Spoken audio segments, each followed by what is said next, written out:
Après l'attaque contre un hôtel à Sousse le 26 juin qui a causé 38 morts, le président Béji Caïd Essebsi a décidé ce samedi de renforcer à titre temporaire les pouvoirs de l'armée et des forces de sécurité. Depuis l'attentat du 26 juin 2015, les services de sécurité ont été critiqués ainsi que le gouvernement, notamment le ministère de l'Intérieur accusé de laxisme. Cette décision était attendue parce qu'elle peut, si elle est bien appliquée, sans donc atteinte aux droits de l'homme et sans atteinte aux libertés fondamentales, apporter un plus pour la sécurité du pays, dans le sens où il y a donc une mobilisation beaucoup plus grande des forces de l'ordre, une permanence sécuritaire. L'état d'urgence accorde des pouvoirs d'exception à la police et à l'armée. Il avait été levé en Tunisie en mars 2014 après avoir été sans cesse renouvelé depuis janvier 2011. La Tunisie est confrontée à une percée djihadiste responsable de la mort de dizaines de policiers et de militaires.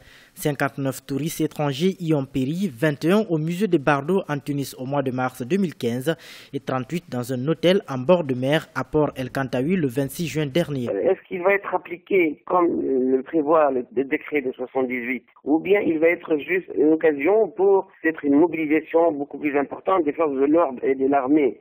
Donc voilà la première question. La deuxième est que pourquoi cette annonce un peu tardive? Parce que le Conseil national de sécurité s'est réuni dimanche. Presque tous les observateurs s'attendaient en décret d'état d'urgence. Le Premier ministre Habib Essid a reconnu que la police avait été trop lente lors de l'attentat de Port El Kantaoui, premier aveu officiel de défaillance sécuritaire. La Tunisie a été frappée par 2 attentats revendiqués par le groupe État islamique en l'espace de 3 mois. En plus de l'émotion provoquée par ces violences, c'est un coup dur pour l'économie. Le secteur touristique représente 400 000 emplois directs et indirects et une source importante de devises pour la Tunisie, dont le dinar n'est pas convertible.